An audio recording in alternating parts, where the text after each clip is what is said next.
units and measurements.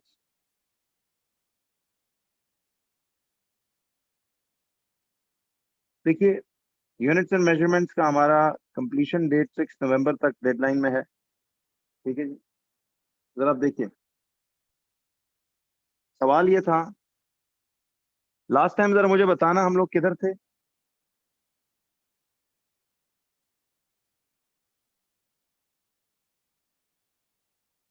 जी आप वहीं से कंटिन्यू करें, किधर थे लास्ट टाइम हम लोग? वो FAQ था, सॉरी बच्चों, we were doing an FAQ last time जो हम कर रहे थे, जरा गौर से देखना। जी जी,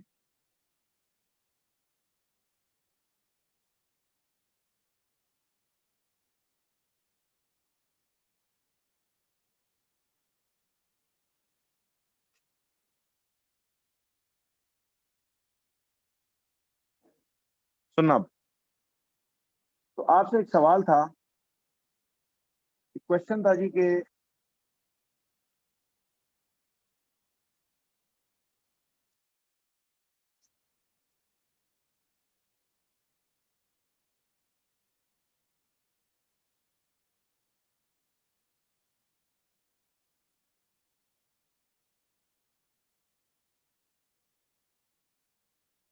देखिए, एक उसने मेजरिंग सिलेंडर दिया हुआ था, ठीक है, और हमने पढ़ा था कि इसको मेजरिंग सिलेंडर कहते हैं और इसका मकसद होता है लिक्विड का वॉल्यूम जानना। लेकिन आपको इधर उसने एक टेम्परेचर की वैल्यू दी हुई है सिलेंडर के ऊपर। तो वो C part of the question था, उसने कहा था कि, क्वेश्चन क्या था जी? सवाल था कि what is the meaning of, या explain the meaning of 25 degree Celsius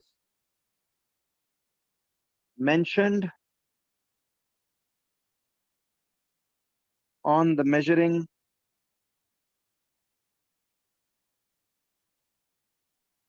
cylinder. कहते जी, explain the meaning of 25 degrees Celsius mentioned on the measuring cylinder.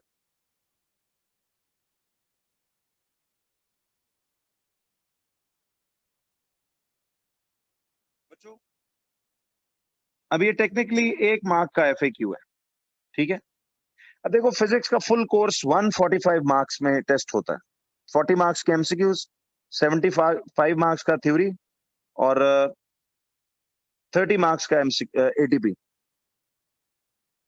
आपके 145 मार्क्स का फुल कोर्स आता है।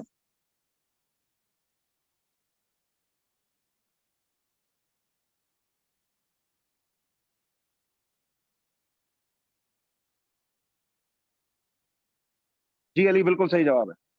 तो मुझे एक बात बताओ बच्चों, आपको ये क्लियर हुआ फिर कि इस 25 डिग्री सेल्सियस की वैल्यू का क्या मकसद है? जरा सुनना बच्चों, ऑल्दो अभी हमने थर्मल फिजिक्स का सेक्शन नहीं किया, वो हम सबसे एंड पे करेंगे। मेरा आपसे एक सवाल है, एवरीबडी वॉच।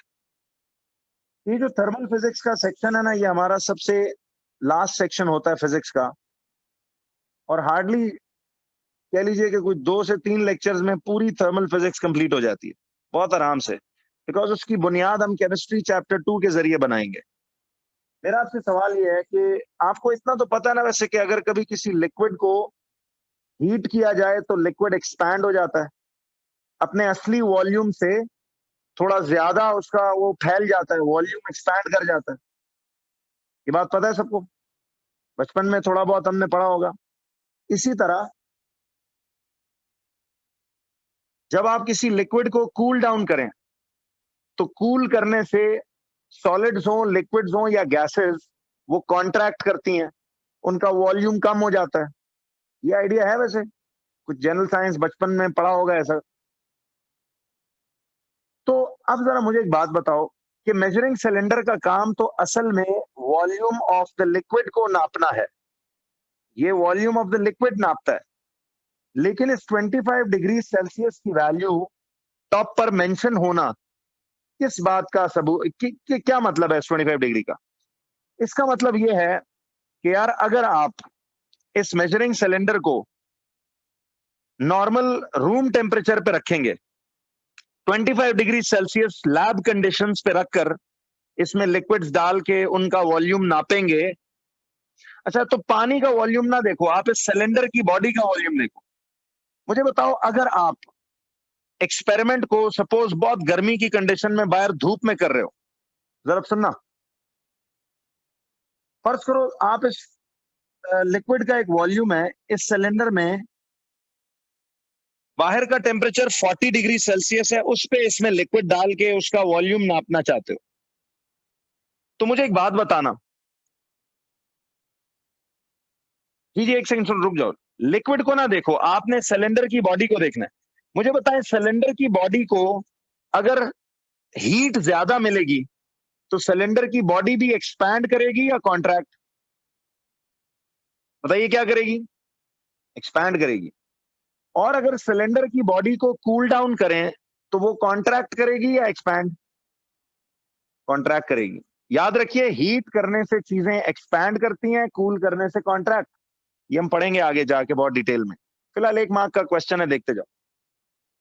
तो मुझे ये बताएं बच्चों कि अगर आप ये लिक्विड का वॉल्यूम नाप रहे हो, जब फर्ज करो बाहर धूप में रख के सिलेंडर को, जब टेम्परेचर सराउंडिंग है, सपोज जून जुलाई की गर्मी 40 डिग्री है, तो मुझे बताएं ये 40 डिग्री का टेम्परेचर इस सिलेंडर की बॉडी को एक्सपैंड कराएगा या कॉन्ट्रैक्ट? एक्सपैंड करेगा ना। तो मुझे बताइए, जब अपने असली हालत से ये सिलेंडर एक्सपैंडेड हालत में हो जाएगा, तो क्या आपको लिक्विड का वॉल्यूम एक्चुअल से कम बताएगा या ज्यादा? अब ये थोड़ी अकल से सोचना, क्या ख्याल है? Will it tell you actual से लेसर वॉल्यूम्स या ग्रेटर वॉल्यूम्स? जी, जबरदस्त यार, माशाल्लाह, आप सब में इसका मतलब है अकल बड़ी जबरदस्त है। जरा आप सुनना, वजह क्या है? देखो, सराउंडिंग 40 डिग्री की गर्माइश जब इस सिलेंडर को मिलेगी तो ये सिलेंडर अपने असली साइज से फैल जाएगा ना। तो जब कंटेनर फैल जाता है तो ये लिक्विड का लेवल क्या एक्चुअल से नीचे नहीं आ जाएगा? एक्चुअल से नीचे आ जाएगा या ऊपर चला जाएगा? नीचे आ जाएगा। देखिए, कंटेनर जब चौड़ा हो जाता है तो आपने देखा है ना कि लेवल थोड़ा सा फॉल कर जाएगा, क्योंकि लिक्विड साइडों पे एडजस्ट हो जाएगा। और तो असल वॉल्यूम से लेसर वॉल्यूम रीड करके ये सिलेंडर दे रहा होगा आपको, तो एक्यूरेसी तो फिर ना रही ना। क्या ख्याल है? तो ये बातें देखिए, अब आपको मैं इसलिए कह रहा हूं, दिमाग अब खुलना शुरू होगा। देखो ना, हमने अभी फिजिक्स के इतने से पोर्शन में इतनी बातें पढ़ ली ऐसी जो हमने पहले सुनी भी नहीं थी। जी, दोबारा सुने जरा। देखिए, मैं आपको एक बात यूं बताता हूं कि सपोज एक पतला कंटेनर है और फर्ज करो एक थोड़ा चौड़ा कंटेनर है। मैं आपको एक बात वैसे बता रहा हूँ, ए और बी। सपोज इसमें भी मैं 1 लीटर डालता हूँ पानी और इसमें भी मैं 1 लीटर डालता हूँ पानी। जरा बताओ, दोनों में 1 लीटर डाला अगर, गौर कीजिए, दोनों में 1 लीटर जब डालेंगे तो किस कंटेनर में लेवल ऊंचा होगा? बोलो। ए में ऊंचा लेवल आएगा ना। सी 1 लीटर का, चूंकि कंटेनर बड़ा पतला है, कंटेनर जब चौड़ा हो जाता है तो यही 1 लीटर उसकी हाइट सिर्फ किधर तक आ जाएगी?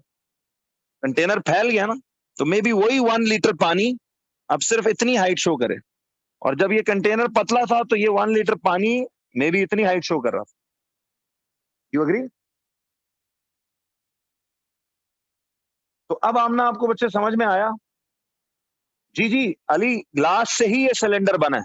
लेकिन चाहे सॉलिड हो चाहे लिक्विड या गैस, जब भी किसी सॉलिड, लिक्विड या गैसियस कंटेनर को वार्मर टेम्परेचर मिलेगा साइडों से, तो ये अपनी असली साइज से एक्सपैंड कर जाता है। तो फिर अब इसमें जब लिक्विड डालोगे तो असली वॉल्यूम जितना होना चाहिए था, अब ये कंटेनर एक्सपैंड होके फैल गया है, तो ये लेवल ऑफ लिक्विड थोड़ा नीचे आ जाएगा, तो रीडिंग थोड़ी एक्चुअल से लेसर नहीं हो जाएगी? अब समझ आ रहा है? जी बताइए, किस बात में कंफ्यूजन हो रही है? नहीं नहीं, कुछ मत ड्रॉ करें, सिर्फ समझ लें इसका जवाब लिखवाने में, ये एक अंडरस्टैंडिंग है। बोलिए जी, क्या कंफ्यूजन है, मैं बताता हूँ, क्लियर करता हूँ।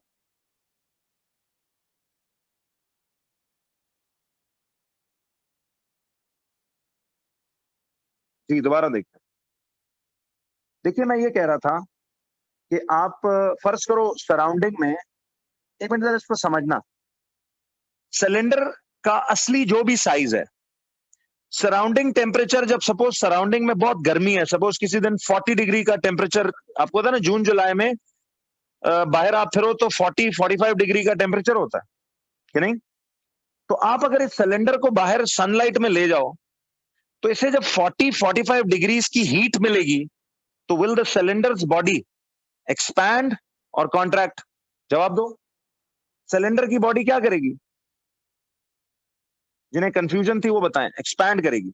अच्छा एक्सपैंड करेगी। अच्छा हाजरा पूछ रही है sir why would it expand? देखिए इसके तो जवाब आपको डिटेल में मैं बताऊंगा थर्मल फिजिक्स और केमिस्ट्री चैप्टर 2 में, वो पूरा हम पढ़ेंगे सॉलिड्स की एक्सपेंशन कॉन्ट्रैक्शन के बारे में। फिलहाल इतनी बात सिर्फ जहन में रखें, इसकी लॉजिक्स आपको आगे मिलेंगी। तो मुझे बताएं, जब ये एक्सपैंड करता है, जब ये मेजरिंग सिलेंडर अपने ओरिजिनल साइज से एक्सपैंड करेगा, विजुअल करो, जब ये एक्सपैंड करेगा तो ये लेवल इस वक्त जिधर है उससे ये लेवल थोड़ा सा मामूली नीचे फॉल नहीं कर जाएगा? फॉल कर जाएगा ना? तो जितना ओरिजिनल सिलेंडर में उस लिक्विड का वॉल्यूम आना चाहिए था, उससे वो लेवल जब नीचे आएगा, तो देखो जिस ग्रेजुएशन पे पहले था वो लिक्विड, अब उससे एक दो ग्रेजुएशंस नीचे की रीडिंग आ जाएगी ना? क्या ख्याल है? तो फिर एक्चुअल वॉल्यूम से वॉल्यूम डिक्रीज नहीं कर जाएगा? ये सिलेंडर आपको लेसर वॉल्यूम बता रहा होगा कंपेयर टू ओरिजिनल वॉल्यूम, क्योंकि अभी एक्सपैंड हो गया। एक्सपैंड हो कंटेनर तो लिक्विड लेवल थोड़ा फॉल नहीं कर जाता? तो एक्चुअल वॉल्यूम जितना होना चाहिए उससे लेसर रीडिंग दे रहा होगा ये, तो इनएक्यूरेट हो गया ना फिर। समझ आइए अब? तो इसलिए अब सुनो, ये जो इस पे टेम्परेचर रीडिंग लिखी हुई है, मुझे एक बात बताओ कि अगर आप इस मेजरिंग सिलेंडर को इस स्टैंडर्ड टेम्परेचर पर रखकर इसमें लिक्विड डाल के वॉल्यूम नोट करोगे, तो ये सिलेंडर आपको, सुनो, ये सिलेंडर आपको जो वॉल्यूम्स देगा वो स्टैंडर्ड लेबोरेटरी कंडीशंस वाले वॉल्यूम्स देगा ना? फिर तो इनएक्यूरेसी नहीं होगी। नहीं महद, लिक्विड तो सुनो, लिक्विड तो जिस भी टेम्परेचर पे है, हमसे तो क्वेश्चन वही ही करेगा ना कि जी लिक्विड इतना हॉट लिक्विड था, कोल्ड लिक्विड था, उस लिक्विड का वॉल्यूम बताएं। हम ये कह रहे हैं कि हमने अगर किसी भी लिक्विड का वॉल्यूम नापना है, तो आप इस मेजरिंग सिलेंडर को एट लेबोरेटरी, अब देखो लेबोरेटरी में ना स्टैंडर्ड टेम्परेचर होता है 25 डिग्री सेल्सियस, ये मेंटेन किया जाता है, उसमें गर्मी या सर्दी कम ज्यादा नहीं की जाती, क्योंकि एक्सपेरिमेंट्स ऑफ साइंस को आपने जब भी करना हो तो सराउंडिंग टेम्परेचर 25 डिग्रीज रखते हैं, अनलेस कोई और तजुर्बा ना हो। तो ये 25 डिग्री का मतलब वो ये बताना चाह रहा है मैन्युफैक्चरर कि आप इस सिलेंडर को 25 डिग्री सेल्सियस की कंडीशंस पर रखकर जब इसमें लिक्विड्स का वॉल्यूम नापेंगे तो आपको करेक्ट वॉल्यूम्स मिलेंगे। समझ आई? अगर इन्हें वार्मर कंडीशंस पे रखोगे तो आपका ये कंटेनर एक्सपैंड कर जाएगा। अगर इन्हें कोल्डर टेम्परेचर्स पे रखोगे ये बॉडी सिलेंडर की कॉन्ट्रैक्ट कर जाएगी, तो असली वॉल्यूम से आपको कम ज्यादा वॉल्यूम मिला करेगा। समझ आई?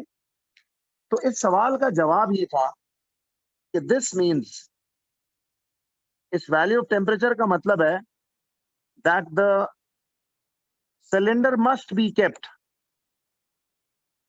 cylinder must be kept at standard temperature of 25 degrees Celsius in order to get accurate volume of the liquid added. Otherwise,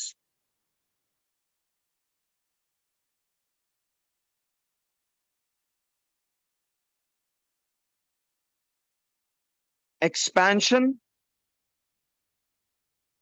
and contraction expansion and contraction of the cylinder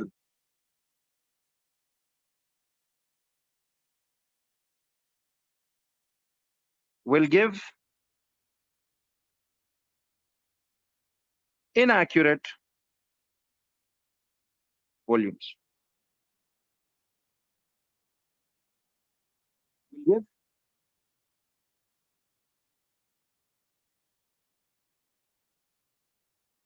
inaccurate volume. जी फिलहाल 25 degrees is the standard. ये पढ़ेंगे हम chemistry में कि standard temperature conditions क्या होती हैं वगैरह वगैरह. बट बहरहाल इस टेम्परेचर का ये मतलब है कि इस टेम्परेचर पे रखोगे तो स्टैंडर्ड लेबोरेटरी, वो जो हम बार बार नहीं कह रहे थे एक पॉइंट कि perform the experiment on standard laboratory conditions.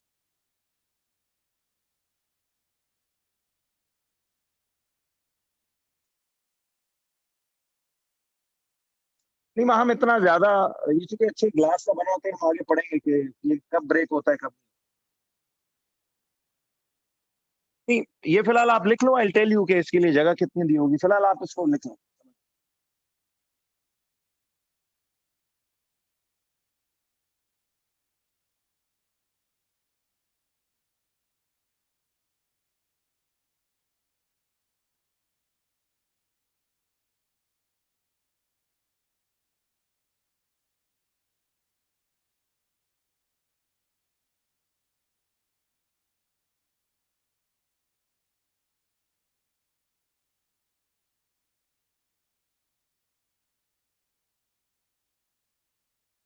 जी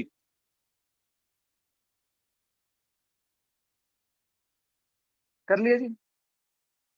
देखो ये इस टाइप की बातें ना आगे जाके थर्मल फिजिक्स और केमिस्ट्री के चैप्टर 2 एक बड़ा इंपॉर्टेंट चैप्टर होता है, उसमें बातें ये मजीद क्लियरली समझ में आएंगी.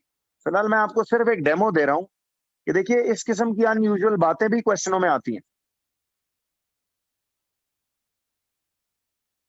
जी जी अभी खैर है, फिलहाल इसको लिख लो. ये बात मैं दोबारा डिटेल में उस चैप्टर में समझाऊंगा, डोंट वरी. फिलहाल वैसे मैंने क्वेश्चन लिखवा दिया. थर्मल फिजिक्स तो आप देखिएगा इतना आसान चैप्टर है, आसान सेक्शन है, वो आपके लिए बहुत इजी कर दूंगा उसे. थर्मल फिजिक्स पता है हम हार्डली टोटल 7 आवर्स में कंप्लीट उसको हम फुल नोट्स डिटेल हर चीज प्रैक्टिस समेत कर लेते. वो इतना इजी होता है.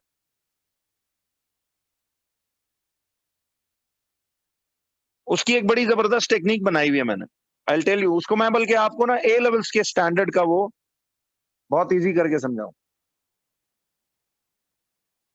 जी जी राफे, ये तो आप कभी सीनियर स्टूडेंट से पूछिएगा, मैं आपको बता रहा हूँ ना, यू नेम एनी चैप्टर और उसके लिए बड़ी जबरदस्त तरीके टेक्निक्स बनाई गई हैं, वो आपको सिखाई जाएंगी आगे.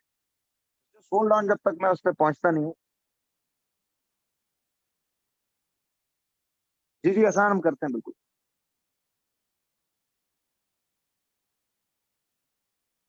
हर एक यू नेम चैप्टर और उसकी टेक्निक है. आपको लग रहा होगा शायद मैं एम ही कह रहा हूँ, लेकिन भाई हमने ये 20-22 साल में अल्हम्दुलिल्लाह यही सीखा है. आप देखते जाइएगा.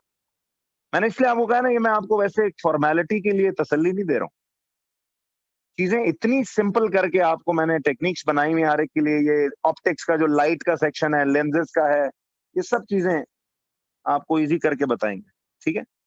क्योंकि देखिए जब मैं खुद ओ लेवल्स कर रहा था ना, तो आई यूज्ड टू फील कि यार पढ़ाई को बहुत मुश्किल किया हुआ है सबने, तो let's make easy ways to.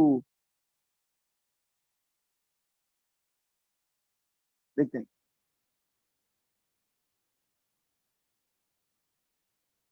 अब जरा आ जाओ नेक्स्ट पे.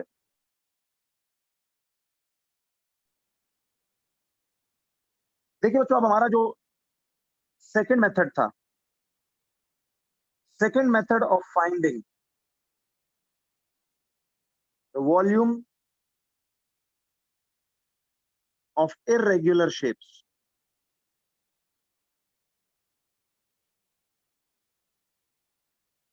What is the second method of finding the volume of irregular shapes?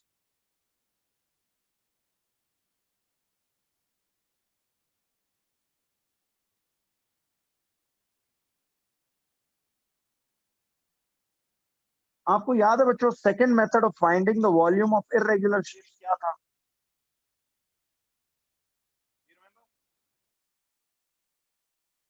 नहीं सुनहरा, अल्लाह ना करे ऐसा हो, लेकिन जाहिर है फिर जैसे सब चलेंगे उस तरह हम भी चलेंगे। इसे हम कहते थे, याद है, eureka can method. Used to call it eureka can method और डिस्प्लेसमेंट कैन मेथड। अब ये भी देखिए, आपका एटीपी वाला जो पेपर है, ऑल्टरनेटिव टू प्रैक्टिकल, ये भी एक एटीपी कॉन्सेप्ट है, ठीक है। तो इस तरीके से अब हमने आना है दोबारा। देखिए, टास्क अगेन वही है कि are given you are given a pebble, एक छोटा इरेग्युलर पत्थर सा है। You have to find its volume using a displacement can.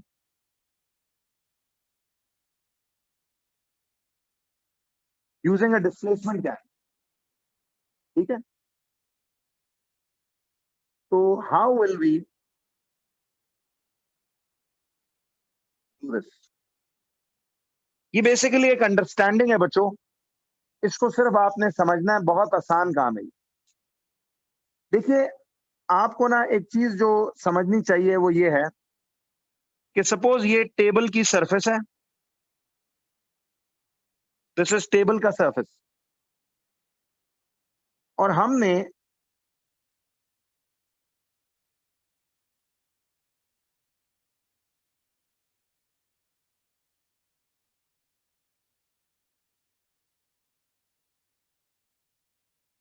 एक स्टैंड के ऊपर, ये एक स्टैंड है, दिस इज अ स्टैंड, और उस पे हमने ये जो पूरा एक एपरेटस है, ठीक है। देखिए दिस वन,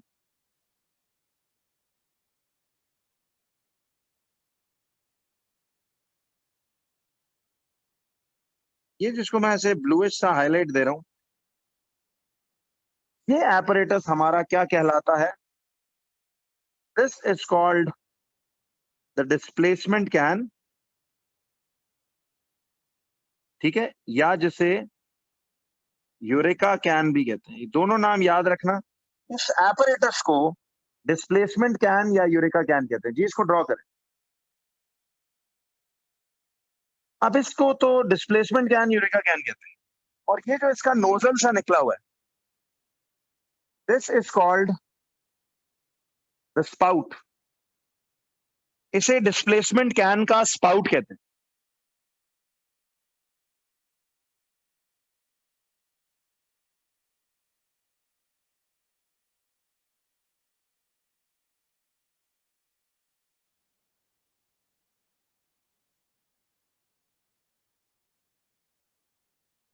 और बच्चों, इस स्पाउट के नीचे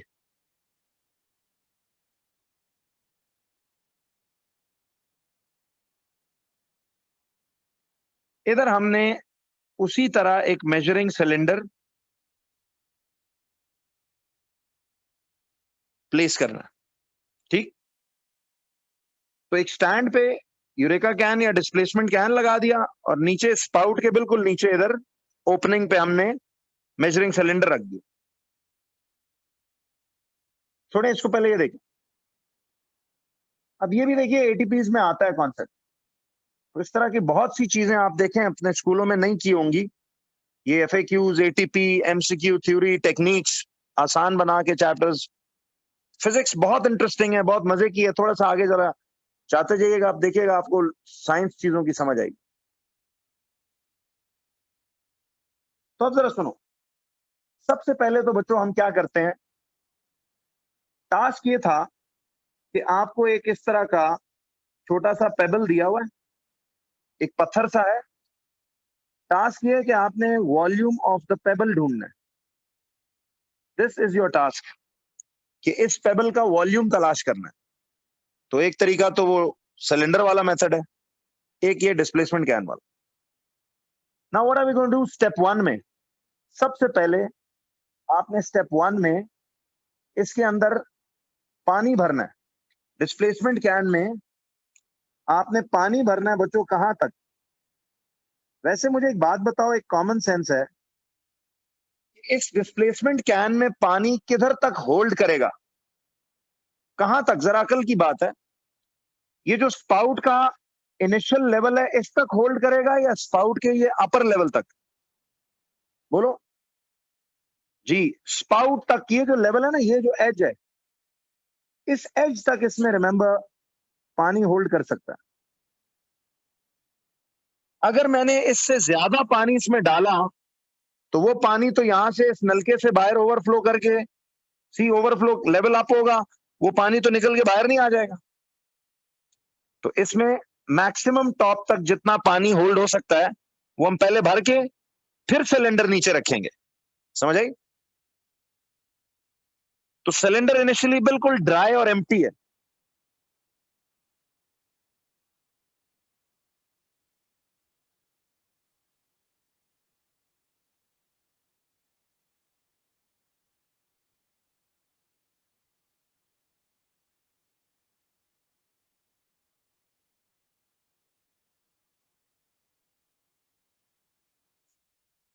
अब क्या होगा बच्चों?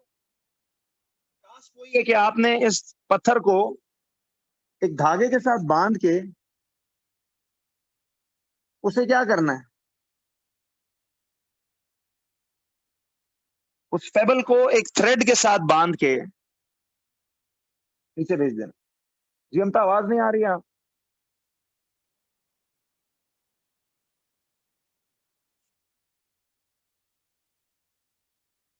जी ठीक है। तो अब एक थ्रेड के साथ बांधकर आपने यहां से इसको फुली इमर्स कर देना। इसे फुली इमर्स करोगे तो एक बात बताओ कि देखो ये पत्थर अपने वॉल्यूम के बराबर, ये अपनी जगह अंदर बनाने के लिए अपने वॉल्यूम के बराबर पानी को ये पत्थर क्या देगा? राइज। राइज देगा कि नहीं? तो जैसे ये राइज देगा, देखिए ना, पत्थर ने अंदर अपनी जगह बनानी है तो ये अपने वॉल्यूम के बराबर अमाउंट ऑफ वाटर राइज करा के इधर से वो सारे का सारा पानी स्पाउट से निकल के इस मेजरिंग सिलेंडर में नहीं आ जाएगा? क्या ख्याल है? इस मेजरिंग सिलेंडर में आके यहां ऐसे स्टोर हो जाएगा। You get it? तो ऐसे आके इसमें यहां पे स्टोर हो जाएगा। ये सुनो, जी बिल्कुल ऐसे ही होगा। तो यहां से हमने क्या किया, इसको डाला, ये अपने वॉल्यूम के बराबर अमाउंट ऑफ वाटर को राइज देगा, और ये चूंकि बिल्कुल टॉप पे पहले ही था तो हल्का से भी ये ऊपर राइज होगा तो यहाँ से liquid will start falling out and store in the measuring cylinder. क्या नहीं? इस बार दोबारा देखें, हमने एक थ्रेड से इस पत्थर को बांधा और इसे फुली इमर्स किया। जब ये इमर्स हुआ तो ये अपने वॉल्यूम के बराबर पानी राइज कराएगा ना। देखिए, if this stone has to immerse inside, तो जैसे ही इमर्स करता है तो पानी तो हमेशा राइज होता है। तो वो पानी जो राइज होगा वो सारा स्पाउट से निकल के इधर सिलेंडर में फॉल कर जाए। क्या नहीं? जवाब समझ आया?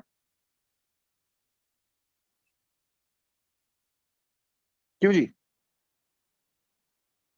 तो अब मुझे ये बताओ कि बच्चों, इधर तो सिलेंडर से तो यूरेका कैन ने वॉल्यूम नहीं बताना, इसने तो पानी डिस्प्लेस कर दिया है और वो आके सिलेंडर में स्टोर हो गया। तो मुझे एक बात बताओ, how will you find the volume of the payable with this? नहीं अली, इतना ज्यादा पानी नहीं होगा, इसको चूंकि जेंटली इमर्स करेंगे ना तो सारा पानी ड्रिप आउट करके यहाँ गिरेगा। अब मुझे एक बात बताओ बच्चों कि इस सिलेंडर से जो रीडिंग लोगे, इस सिलेंडर से जो भी रीडिंग आपकी वॉल्यूम ऑफ द वाटर की रीडिंग आएगी, जरा मुझे क्लियरली बताओ कि वही वॉल्यूम का वैल्यू इस स्टोन का वॉल्यूम भी नहीं होगा, या कुछ माइनस करना पड़ेगा? जी। तो अब बात ये हो रही है, सुनना, कि जितना, देखो मुझे एक बात बताओ, इस पत्थर ने अपने वॉल्यूम के बराबर पानी को राइज दिया ना, और वही सारा पानी उठ के इसमें आ गया। तो यहां जो रीडिंग निकलेगी, the reading on the measuring cylinder, reading on the measuring cylinder, जो भी निकलेगा वॉल्यूम ऑफ वाटर की reading on the measuring cylinder जो निकलेगी, वही वॉल्यूम ऑफ द स्टोन का आंसर होगा।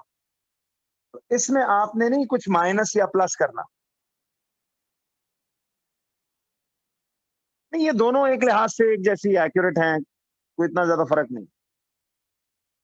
दोबारा देखिए जी जरा आप लोग, लेट्स अंडरस्टैंड इट अगेन। देखो मुझे एक बात बताओ आपको मरियम, ये तो कॉन्सेप्ट है ना कि इस पत्थर ने अंदर जब इमर्ज होने के लिए, अपनी अंदर जगह बनाने के लिए बिल्कुल अपने वॉल्यूम के बराबर पानी को राइज देगा, कि नहीं? तो अपने वॉल्यूम जितना पानी को ही राइज देगा ना, एक्स्ट्रा को तो नहीं देगा। तो वो पानी जो राइज होगा वो तो सारा स्पाउट से निकल के फ्लो आउट कर जाएगा सिलेंडर में। तो यहाँ जो रीडिंग कलेक्ट हुई है, यहाँ जो पानी कलेक्ट हुआ, ये वही वॉल्यूम ऑफ वाटर है ना जो यहां से स्टोन की वजह से किक आउट हो गया। क्या ख्याल है मरियम? तो फिर जो भी वाटर का वॉल्यूम इधर रीडिंग निकलेगी, ये वही वॉल्यूम ऑफ वाटर नहीं है जो स्टोन ने डिस्प्लेस किया है और इधर कलेक्ट करवाया। तो जो वॉल्यूम ऑफ वाटर की रीडिंग है, ये वही पानी है जो इस स्टोन की आने की वजह से बाहर किक आउट हुआ है। अब क्लियर हुआ? तो जो वॉल्यूम ऑफ वाटर का जवाब होगा, वही ये पत्थर का वॉल्यूम भी उतना ही नहीं था, क्योंकि उतना ही पानी इस पत्थर ने राइज करवाया और इधर फ्लो आउट करा के गिराया। समझ आई? इजी है ना? अरे आप आंसर नहीं कर रहे हो, ठीक हो गया? तो बेसिकली अब आपने देखो इसमें क्या करना था, जरा इस एक्सपेरिमेंट के स्टेप से,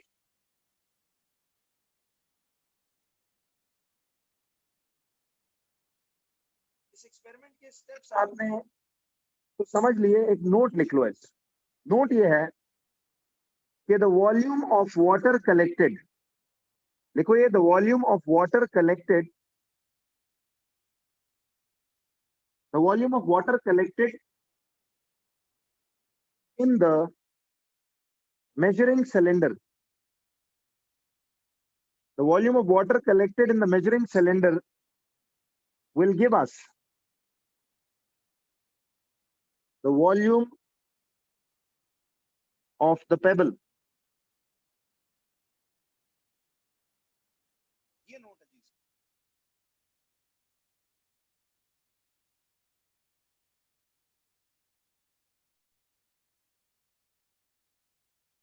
इस बात से आप लोग अग्री करते हो?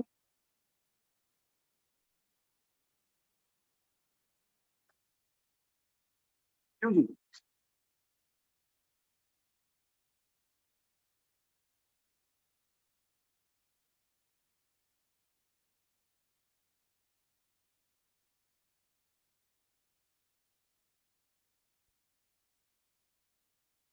याद क्लियर है?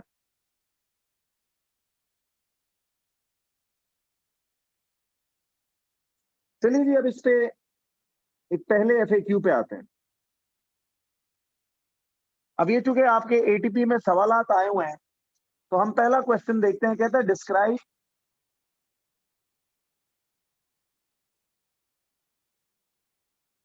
N experiment to find, describe an experiment to find the volume of a stone using displacement can. अब ये बच्चों आपका एक एक्सपेरिमेंट है।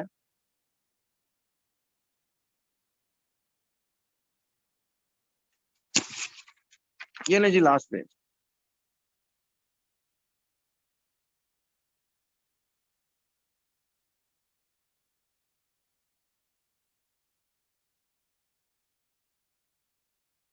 क्यों जी?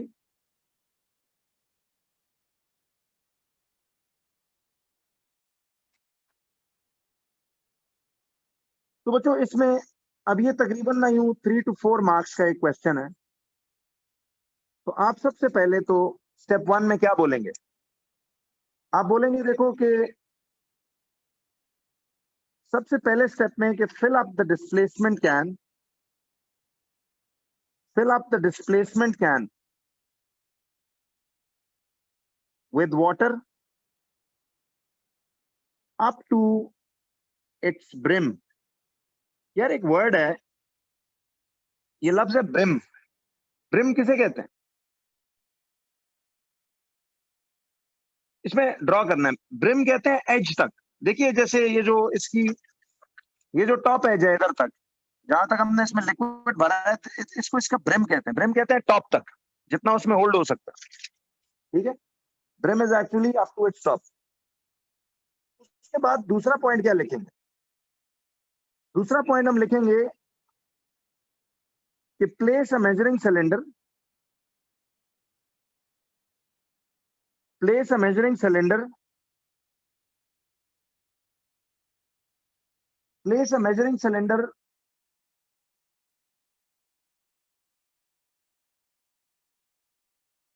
beneath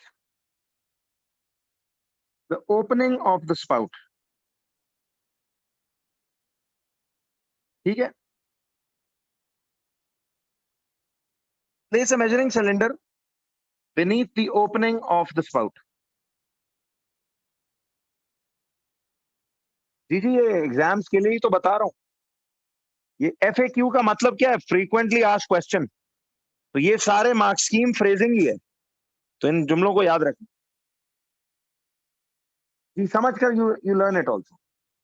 तो place a measuring cylinder beneath the opening of the spout। अब आप उसमें क्या करोगे? मैंने आपको पहले दो बातें समझाई कि पहले इसको अप टू इट्स ब्रिम पानी से भरें और फिर स्पाउट के नीचे मेजरिंग सिलेंडर रखें। अब क्या होगा जरा आप सुनना।